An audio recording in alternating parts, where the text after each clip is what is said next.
It's time once again for Physics 142. This will be an introduction to our next topic, which is actually called Gauss's Law. That's what Chapter 9 focuses on, and the way that we use Gauss's Law to calculate electric fields for certain kinds of charge distributions. But what I want to do right now is define something that we really have to have a good handle on if we're going to understand Gauss's Law, and that is a quantity called electric flux. Flux comes from a Latin word that means flow, and so often we'll talk about the flux of water or the flux of some kind of stream through a particular surface. In the context of electric fields, electric flux is a quantity that's related to or proportional to the number of field lines that penetrate or cross a particular surface. So you can see here on the sketch that when there's a surface that has a particular area A and lots of field lines streaming through it, there is some kind of flux. Well, the number of field lines penetrating or crossing a surface is related to the strength of the electric field. If the electric field is strong, then there are lots of field lines close together. So the stronger the electric field, the greater the flux, because there'll be a greater number of field lines. We can also say that the greater the surface area through which those field lines are passing, the greater the flux will be as well, because the larger the area, the more field lines you'll actually have penetrating. And so it's very natural for us to make a simple definition. When the electric field lines are perpendicular to a particular flat surface, we can say that phi, which is the symbol we use for flux, is simply equal to the electric field strength times the area. Okay, and that works if the electric field is not changing across the surface and if the surface is perpendicular to the field. But what about a case where the electric field is inclined at an angle theta from the normal to the surface? So when the electric field is at some angle, we need a general equation that takes into account their orientation. Well, we can see that we need something so that if theta were to be 0, we would get back our original expression. And so the cosine of theta is exactly the function that we need to tell us how the flux depends on the angle.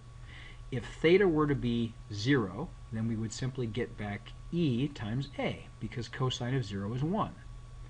In the event that theta were 90 degrees, that would mean that the electric field would not pass through the surface at all, right? The electric field would be in the surface, and so there wouldn't be any flux. And that makes sense as well. If theta is 90, cosine of 90 is 0.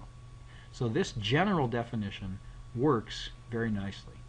N, the vector n, remember, is a normal vector. You've probably seen this before in a math class.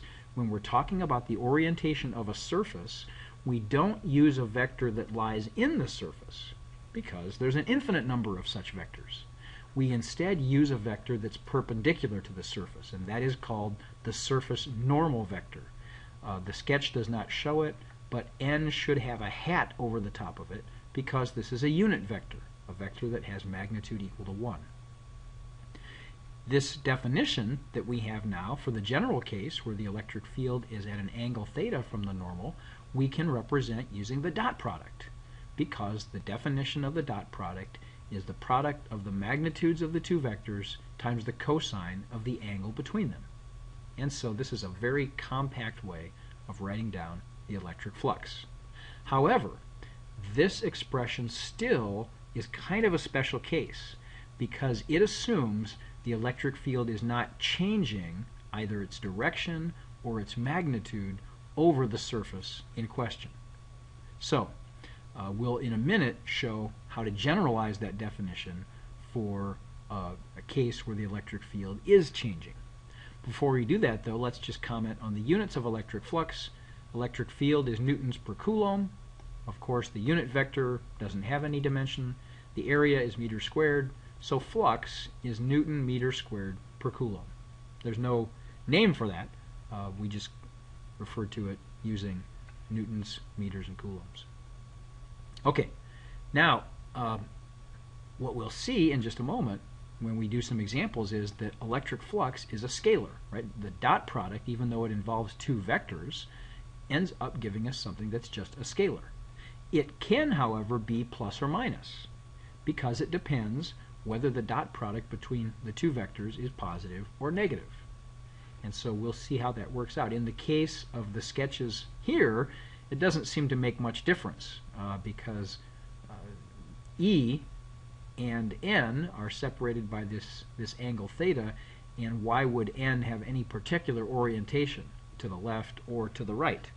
However, when we're dealing with closed surfaces, and in this part of the course that's exactly what we'll be doing many times when we calculate the electric flux, the convention that we use is that the surface normal vector always points outward for a closed surface.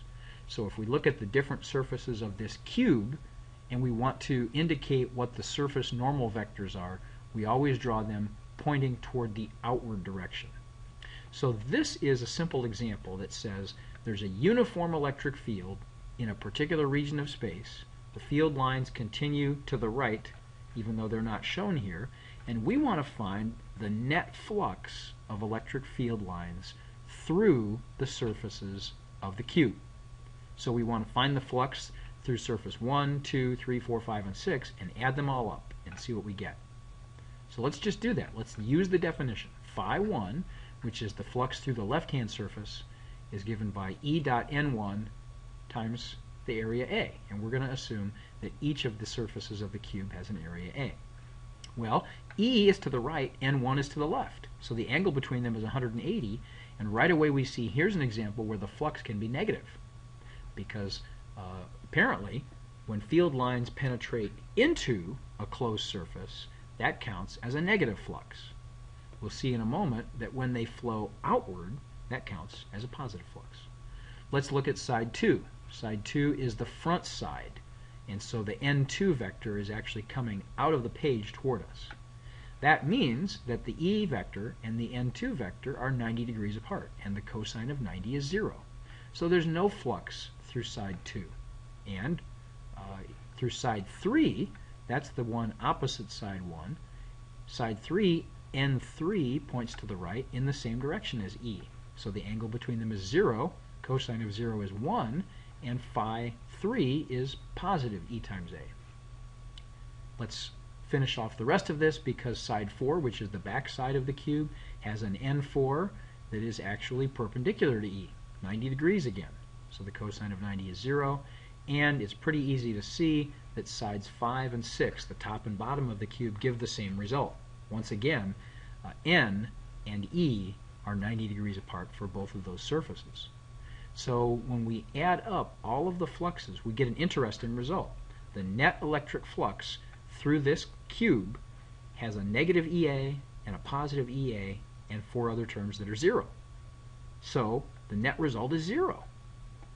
Even though field lines clearly are flowing through the surface of the cube, apparently what happens is when flux goes in, it counts as being negative flux.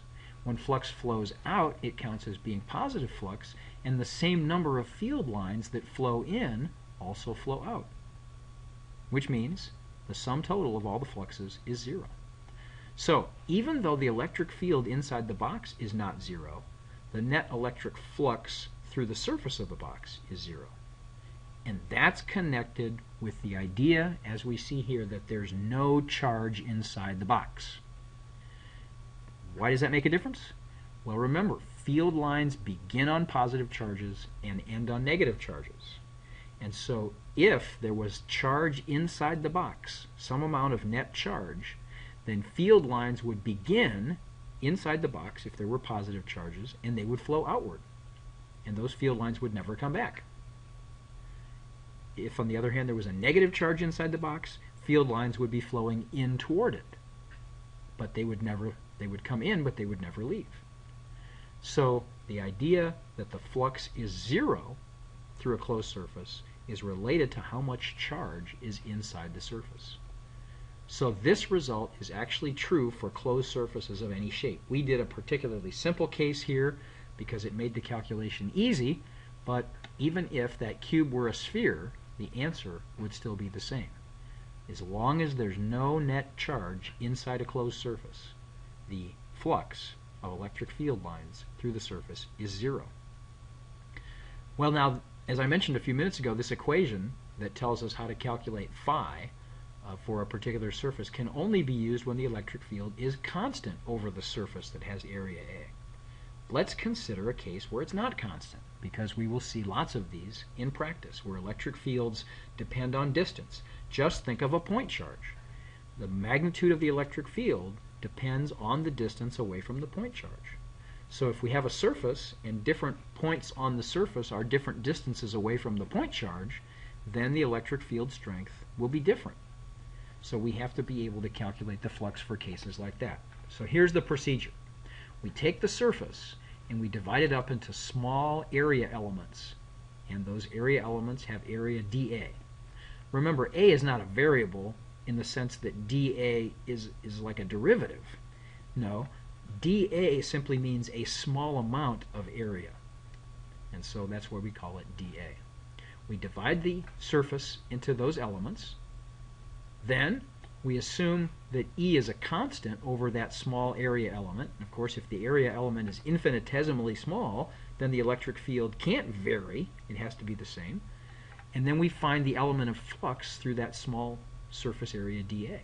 So we look at the equation phi equals E dot n hat A, and we say, well, let's call A dA, and then the phi that we get is d phi. It's a differential amount of flux. d phi is E dot n hat dA. Well, we have a differential amount of flux. Let's now find the flux through the whole surface. And of course, that requires an integration step.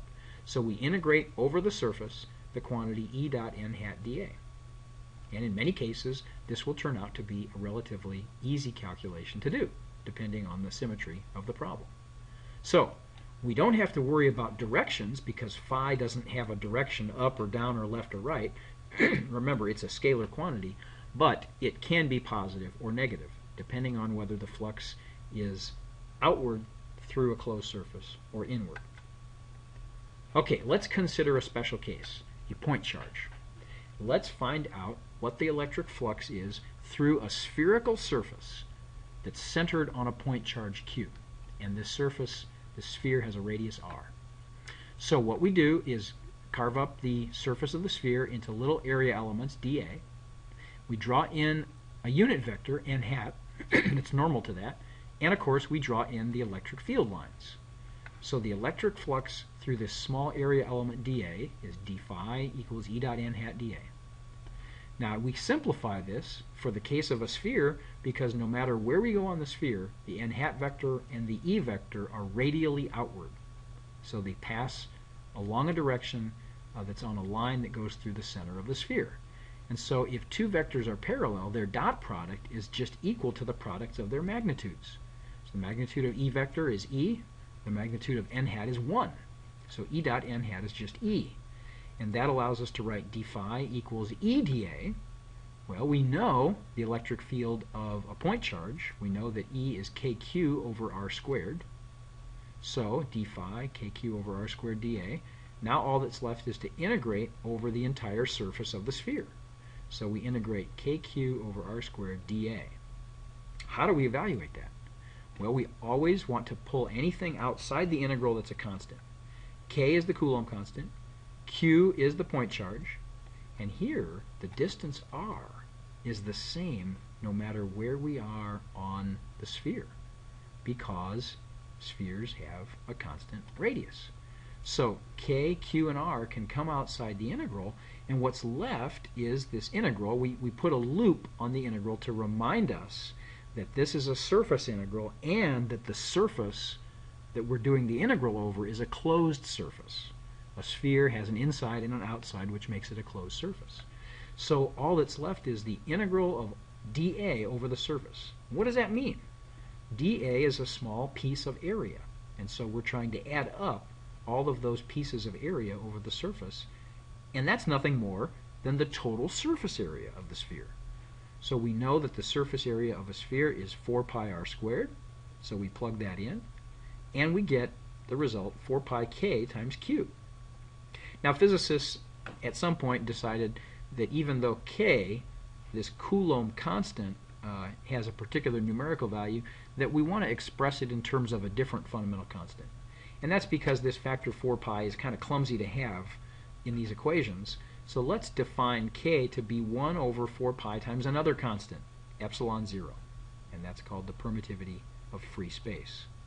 If we make that definition, we're just trading in one constant for another one, the phi result that we get becomes 4 pi q times 1 over 4 pi epsilon 0, and that gives us then phi is q over epsilon 0. Note, once again, the flux through the surface is related to how much charge is inside the surface. Q is the point charge sitting at the center. So, we've just used the definition of electric flux and done a simple integral, although there really wasn't much integration involved. We ended up just using the surface area of the sphere, but we used this to find the net flux through the surface. And it's positive because the field lines go outward, and that's considered a positive flux. Now,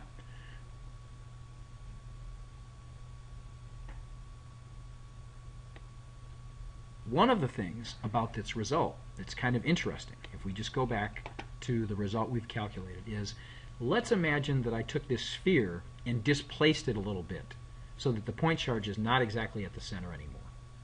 Well, as long as the point charge is still inside the sphere, then there are the same number of field lines leaving the sphere as there were before. So since flux is a measure of how many field lines there are passing through the surface, the result should be the same. So it doesn't really matter where the point charge is as long as it's inside the sphere. So the electric flux does not depend on the location of the point charge. It also doesn't depend on the radius of the surface, right? The electric, the surface, the sphere of radius r, if I make that radius twice as large, the number of field lines passing through it stays the same. See? So the surface area doesn't matter, and the location of the point charge doesn't matter. So the result, even though we derived this result for the special case of a sphere, it will be the same no matter the size of the sphere and no matter the shape, because if I replace the sphere with a cube, right, then counted how many field lines are passing through the surfaces of the cube, they would be the same as the number of field lines that pass through the surface of the sphere. And so flux turns out in this case to only depend on the charge that's inside the surface. So as I mentioned just a minute ago, the electric flux does not depend on the location of the charge so long as it stays inside the surface. And as a result of this, it doesn't depend on the location, it doesn't depend on the shape, it doesn't depend on the size of the surface. We get what's called Gauss's law. And Gauss's law is a very powerful statement of the physics of electricity. It turns out then that we can write phi, of course, using this equation, the integral of E dot n hat dA over a closed surface. Remember that the circle on the integral sign reminds us that this is a closed surface, not just a flat sheet, but a surface that has an inside and an outside. And so, phi for a closed surface will always be given by the total enclosed charge, how much charge is inside the surface divided by this constant, epsilon 0. And let me just do a couple of simple examples to show how this works for some special cases. What if we have a sphere like this, and there's a point charge that's outside of it? What will be the flux through the sphere? Well, if we take a look at Gauss's law and say, well, the enclosed charge inside the sphere is 0, then the flux is 0. And actually that makes sense, because every single field line that passed into the surface from the point charge also exited the surface. So the net number of field lines passing through the surface is 0. That's consistent with Gauss's law. One other thing that we could look at, let's imagine that we have some unusually shaped surface that had a positive and a negative charge inside that were equal and opposite to each other. Well, the field lines of an electric dipole have the characteristic that they begin on the positive charge and end on the negative charge. So a field line that started on the positive charge and If it went directly to the negative charge, then it would never pass through the surface at all. But if it went outward through the surface, it would curl back around and re-enter the surface somewhere over here and terminate on the negative charge. So once again, every field line going out through the surface would also come back into the surface. And the net flux, again, would be 0. That's consistent with Gauss's law because the total enclosed charge is Q minus Q, and that's equal to 0. So this is simply preparation for you to get an introduction to Gauss's law, and in class I'll show how we use Gauss's law from the form that's right here at the top of the slide in order to help us find electric fields of certain kinds of charged objects. Gauss's law gives us exactly the same physics as Coulomb's law, but it's in a form that can be very useful, especially when we have symmetrical charge distributions. I'll see you in class.